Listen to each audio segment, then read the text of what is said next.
काल मनमाड शहरात माजी आमदार संजूभाऊ पवार व माजी नगराध्यक्ष बबलूभाऊ पाटील यांनी एक पत्रकार परिषद घेतली. खरं म्हणजे माझा बाजार समितीचा संबंध येत असल्यामुळे आम्ही मागेही 2-3दा त्यांनी पत्रकार परिषद घेऊन आमच्यावर वेगवेगळे आरोप केले होते, परंतु सदर आरोपांना उत्तर देणं आम्ही टाळत होतो. कारण एकत्र निवडणूक लढवली, एकत्र विजय मिळाला, एकत्र राहून एका मताने आम्ही त्यांना सभापती केलं आणि मी काय स्वतःला तेवढा मोठा नेता समजत नाही, त्यामुळे मी त्या सगळ्या आरोपांना काही उत्तर दिलं नव्हतं. कालचे बाजार समितीच्या बाबतीतले जर प्रमुख आरोप बघितले तर त्यांना राजकीय कुठंतरी आम्ही मागे खेचण्याचा प्रयत्न केला, राजकीय आम्ही षडयंत्र रचलं, राजकीय धोका दिला, अशा प्रकारचे आरोप मागेही झाले, आजही झालेले आहेत. बाजार समिती बाबतीत थोडंसं ब्रीफमध्ये सांगणं गरजेचं वाटतं. आम्ही ही निवडणूक सत्तेच्या विरुद्ध एकत्र येऊन गणेशभाऊ धात्रक असतील, बिडगर साहेब असतील, आदरणीय संजूभाऊ असतील, आम्ही एकत्र येऊन लढवली. ही जेव्हा निवडणूक लढवली एका विचाराने, एका उद्देशाने, एका प्रवृत्तीच्या विरुद्ध आणि एक बाजार समितीचं हित जोपासलं जावं म्हणून आपण ही निवडणूक लढवलेली होती. त्यानंतर निवडणूक लढवल्यावर जेव्हा आम्ही सगळे बाजार समितीच्या सभापतीच्या निवडणुकीसाठी मुंबई येथे गेलो, साहेबांनी सांगितलं की बाबा मागच्या 5 वर्षामध्ये मराठा समाजाला सभापती पदाचा मान मिळालेला नाही आहे. आपण जातीपातीचं राजकारण करत नाही, परंतु आपल्याला याबरोबर कुठल्याही समाजाला न्याय मिळत असताना तो कमी मिळावा हे आपल्याला काही योग्य नाही. संजूभाऊ आपल्यातले ज्येष्ठ आहेत, मराठा समाजाचं नेतृत्व करता, त्यामुळं आम्हाला सगळ्यांना साहेबांनी सांगितलं की तुम्ही थांबा आणि सभापती आपण संजूभाऊंना करू. आम्ही निवडणूक एका दिलाने लढली, सभापती एका दिलाने केलं. त्यानंतरच्या काळात काही कारणास्तव काही गोष्टी घडायला लागल्या. आता त्यांनी कालही सांगितलं की मी दर मिटिंगला विरोध करायचो, मग त्यांच्याकडे पुरावे आहेत, त्यांनी पुरावे द्यावे. म्हणजे माझा विरोधाची प्रवृत्ती कुठली होती याचा खुलासा जनतेला आहे. मी विरोध केला, चुकीचे लायसन देऊ नये म्हणून केला, मी विरोध केला, बाजार समितीच्या जागा विकू नये म्हणून विरोध केला. माझे विरोधाचे पत्र खरंच त्यांनी द्यावे. विरोध करण्याच्या मागे ज्या उद्देशाने निवडणूक केली त्या उद्देशाला कुठेही तडा जाऊ नये याची काळजी घेण्यासाठी विरोध करत होतो आणि मी मागं 5 वर्षही विरोध केला. त्यानंतर काही विरोध जुमानले गेले, काही नाही जुमानले गेले. ते त्यांनी काल ते अपात्रतेचा काहीतरी विषय घेतला किंवा साहेबांच्या आशीर्वादाने, समीर भाऊच्या डोक्याने आणि माझ्या हातून ती घटना करून घेतली गेली. त्याचा खुलासा, त्याची प्रत मला असं वाटतं बऱ्याचशा पत्रकारांना मिळालेली आहे, तर ती प्रत नीट वाचा. म्हणजे बाजार समितीमध्ये आम्ही विरोध करून पत्र दिलेले असताना वेगवेगळे नियमबाह्य, बेकायदेशीर, कुठलीही कायदेची पूर्तता न करता परवाने दिले गेले, व्यापारी परवाने. त्या परवान्यामध्ये एक भारताबाई म्हणून परवाना दिला गेला. त्या बाईला परवाना दिल्यावर 3च महिन्यात तिने 250 शेतकऱ्यांचे पैसे बुडवले. ते पैसे बुडाले म्हणून संजूभाऊ पवार, किशोरभाऊ लाने यांनी आमच्या बॉडी बरखास्तीचं प्रकरण दाखल केलं. ते प्रकरण दाखल केलं, त्याच्यात आमचा कुठलाही दोष नव्हता. म्हणजे जसा परवाना गेला, विशेष एक बात नोंद करून सांगतो, आमच्या संचालकांनी तक्रार केली की बाजार समितीचे पैसे रोख मिळत नाही आहे.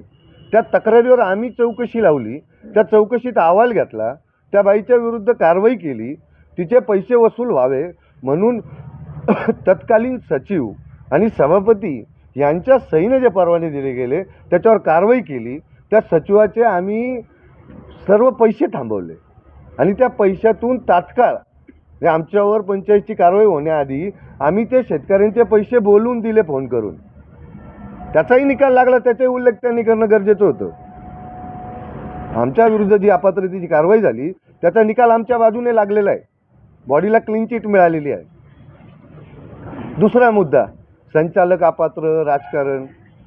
सत्ता केल्यावर भाऊ सभापती असताना 5 महिन्यात आमच्या विरुद्ध कुठली तक्रार होत नव्हती, कुठलेही दावे दाखल झाले नाही.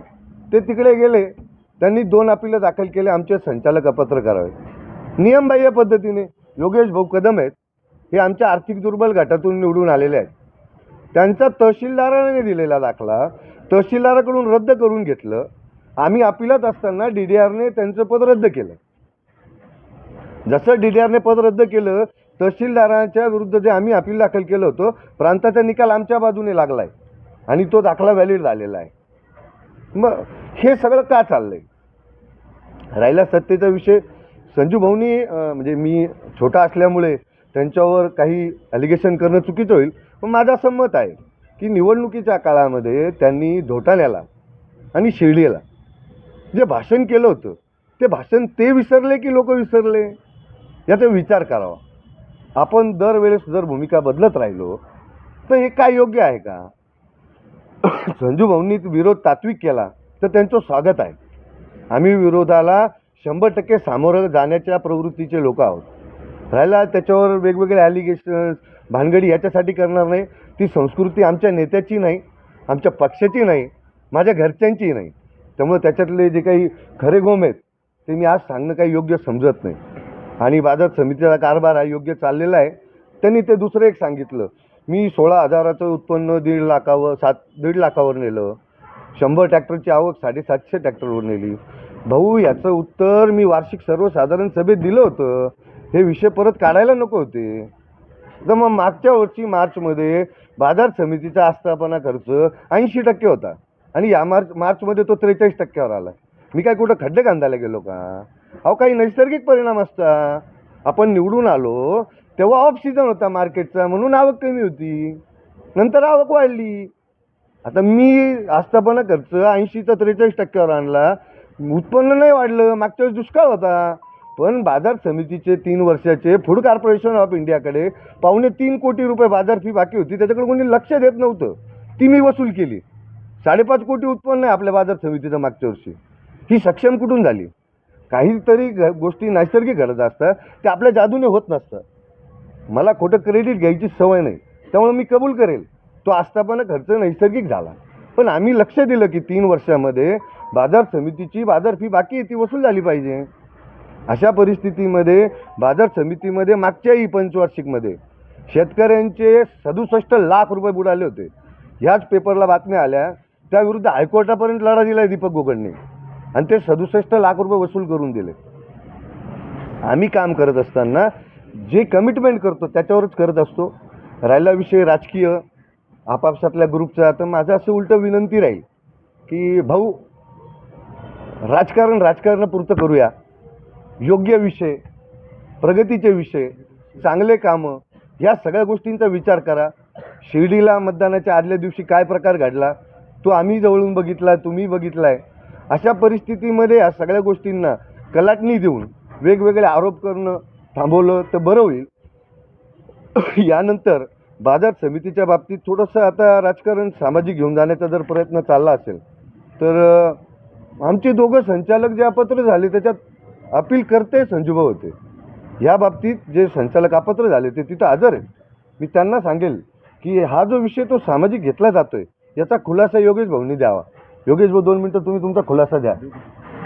आधी ज्यावेळेस माजी आमदार संजूभाऊ पवार यांनी राजीनामा दिला त्यावेळेस त्यांनी सामाजिक विषय उचलला का बाबा मराठा समाजावर अन्याय करत राहे भुजबळ साहेब, म्हणून मी राजीनामा देत आहे.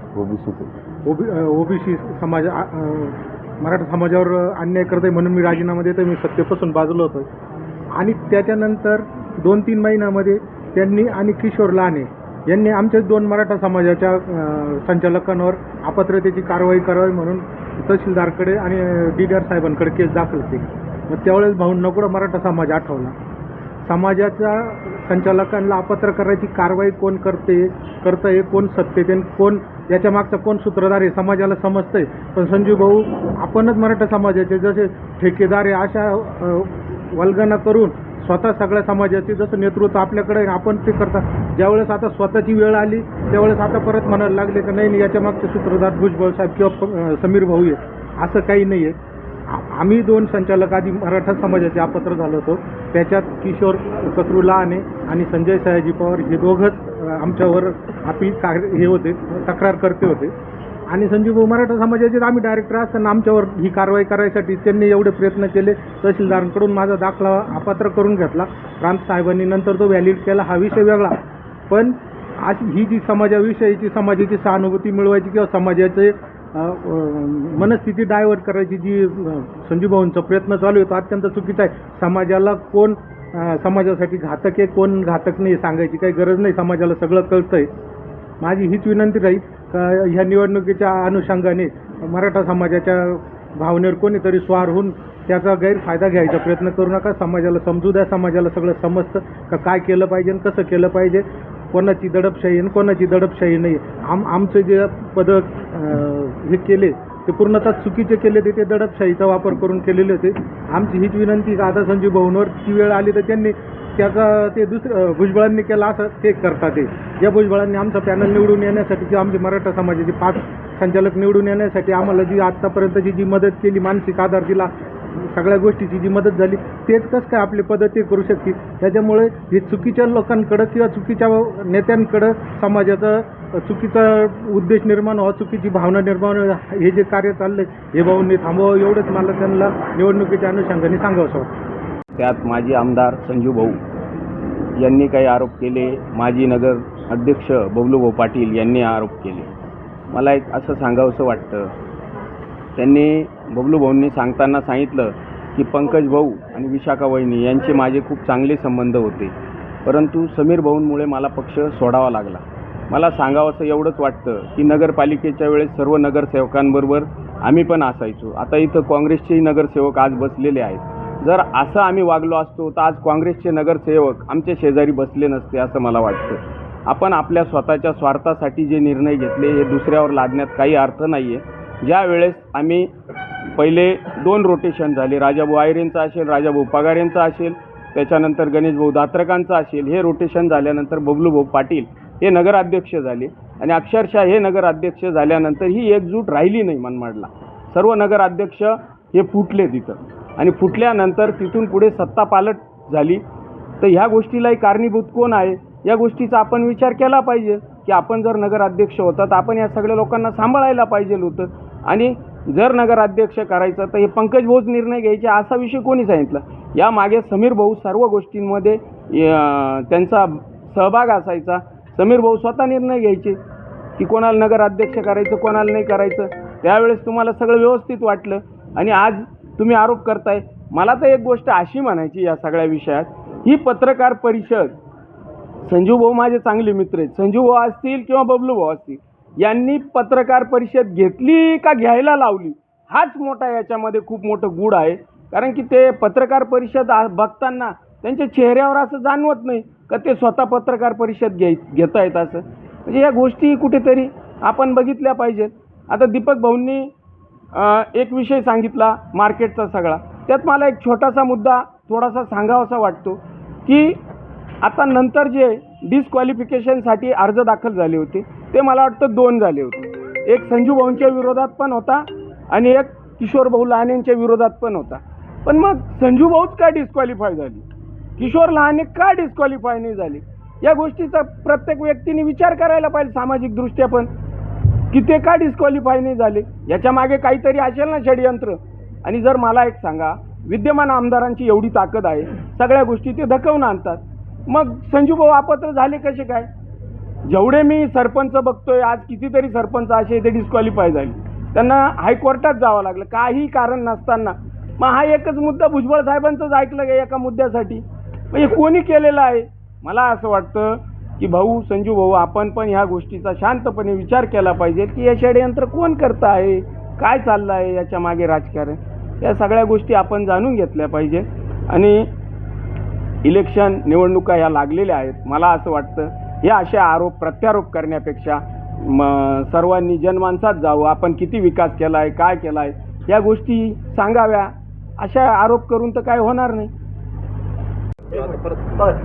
आम्ही काँग्रेस पक्षाचे 3ही नगरसेवक संतोष भाऊ आयरे, रवींद्र भाऊ घोडेस्वार, मी स्वतः संजय निक्कम, आम्ही विकासाच्या मुद्द्यावर आम्ही समीर भाऊंना पाठिंबा देण्यासाठी आलो. कारण मागील 5 वर्षामध्ये आम्ही गेल्या 20 वर्षापासून नगरसेवक आहे, परंतु मागील 5 वर्षामध्ये आम्हाला आमच्या प्रभागामध्ये कुठल्याही विकासाचं काम आम्हाला करू देण्यात आलेलं नाही. आम्हाला त्या कामांमध्ये मोठ्या अडचणी निर्माण झालेल्या आहे. मग आम्हाला असं वाटलं की समीर भाऊ हे अपक्ष उमेदवारी करत आहे, कुठल्याही पक्षाला आम्ही पाठिंबा न देता आम्ही अपक्षाला पाठिंबा देऊन त्यांच्या पाठीशी उभं राहून आमच्या वार्डामध्ये गावामध्ये विकास घडवण्याच्या दृष्टिकोनातून आम्ही समीर भाऊला पाठिंबा देत आहोत. मग तुम्ही काँग्रेस पक्षाच्याकडून तुम्ही अपक्षाला कसं काय पाठिंबा द्याल? काँग्रेस पक्षाचा जरी महायुतीला पाठिंबा असला तरी मागील 10-15 वर्षामध्ये काँग्रेसचा इथं कोणताही मोठा आमदारकी म्हणा खासदारकी म्हणा यांना तिकीट सुटत नसलं आणि महाविकास आघाडी म्हणून जे आमच्याकडे लक्ष दिलं गेलं पाहिजे होते महाविकास आघाडीने कोणत्याही नगरसेवकाला कोणत्याही विकास कामामध्ये मदत न होत असल्यामुळं आम्ही हा निर्णय घेतलेला आहे. विकास पुन्हा व्हायला पाहिजे अशा माध्यमातून निर्णय घेऊन या विधानसभेला सपोर्ट करून या तिघांनी निर्णय घेतल्यामुळं सर्व मनमाड शहरातील त्याच्यानंतर दलित जो आंबेडकर चळवळीचा जो समाज आहे तो पाठीशी आहे. कारण छगन भुजबळ साहेब यांनी मुक्तभूमी त्याच्यानंतर अजून अनेक गोष्टी या समाजासाठी हितकार दिल्यामुळे समाजाचे सर्व आमचा पाठिंबा हा आम्ही ते जाहीरपणे जाहीर करतो. तसंच माझा वैयक्तिक दलित सेनेतर्फे मी इथे पाठिंबा देतो आणि या निवडणुकीमध्ये जास्तीत जास्त आम्ही समाजाला एकत्रित करण्याचा प्रयत्न करू आणि भुजबळ भाऊ यांना आम्ही निवडून आणण्याचा प्रयत्न करू अशी मी माझ्या पक्षाच्या तर्फे ग्वाही देतो व जास्तीत जास्त यांनी येवल्यातून उमेदवारी करण्याचं जाहीर केलं याबद्दल तुमचं काय भुजबळ समर्थक म्हणून तुमचं काय मत? विद्यमान आमदारांनी जाहीर केलं की मी येवल्यातून उमेदवारी करतो आहे. त्यांनी मला वाटतं फॉर्म पण घेतलेला आहे. पण मला असं म्हणायचं हे जाहीर करायची गरज काय? आम्हाला उमेदवारी करायची होती. नांदगाव मतदारसंघातनं भाऊंनी आपल्यासमोर प्रेस घेतली, राजीनामा दिला आणि उमेदवारी केली. त्यांनी प्रेस घ्यावी, राजीनामा द्यावा आणि उमेदवारी करावी. स्वागत आहे त्यांचं. काल जे आरोप झाले माजी सभापतींनी जे आरोप केले त्याबद्दल तुमचं काय? मनमाड बाजार समितीची निवडणूक ही 1.5 वर्ष आधी झाल्यानंतर लगेचच आम्ही साहेबांच्या आदेशानुसार सर्व समान न्याय मिळावा म्हणून संजू भाऊंना सभापती केलं. याआधी 2दा पत्रकार परिषद घेऊन त्यांनी आमच्यावर वेगवेगळे आरोप केले, परंतु चुकीचे आरोप असल्यामुळे आपण त्याला थारा देऊ नये म्हणून आम्ही याचं उत्तर कधी दिलं नव्हतं. बाजार समितीमध्ये अर्धवट माहिती देऊन काल जी पत्रकार परिषद घेतली ती गोष्ट चुकीची आहे. याआधी आमच्या बाजार समितीच्या जे आमच्यासोबत निवडून आले असे 2 संचालक अशोक बाबा डगळे आणि योगेश भाऊ कदम मराठा समाजाचे हे संजू भाऊंनीच अपील करून अपात्र केले होते. त्यानंतर त्यांनी त्यांच्या काळामध्ये जे चुकीचे व्यापारी परवाने दिले त्यात शेतकऱ्यांचे पैसे बुडाले. ते पैसे बुडवल्यावर ते पैसे आम्ही वेगवेगळ्या सचिवांचे आणि त्याच्यात दोषी असलेल्या लोकांकडून वसूल केले आणि ते परत केले. जे परवाने त्यांनी दिले त्याच्यावरच झालेल्या घटनेवर त्यांनी बॉडी अपात्र व्हावी म्हणून अपील दाखल केलं. त्याचाही निकाल लागला, बॉडींना क्लीन चिट मिळाली आणि सर्वात महत्त्वाचं याच्या आधीचे सर्व निकाल आमच्या विरोधात जातात आणि आमच्या अपिलाचा निकाल आमच्यात लागतो. याचं काय राजकारण आहे याचं गोम काय आम्हाला कळालेलं नाही. आणि भाऊंच्यासोबत जेव्हा निवडणूक केलेली आहे तर मला असं वाटतं की भाऊंना त्या निवडणुकीचा जो उद्देश होता त्याच्यातल्या अडचणी होत्या सगळ्या माहीत होत्या. तर त्यांनी अशा प्रकारचे आरोप बंद करावे किंवा माझ्या विरुद्ध जे काही त्यांनी सांगितलं की मी विरोध करायचो माझ्याकडे पुरा द्या, विरोधाचे केलेले सर्व पत्र द्या, त्याच्यातून जनतेला कळेल की विरोध चुकीच्या कामाला होता की चांगल्या कामाला होता. त्यांनी राजीनामा त्यांना खळी बसायला लागली.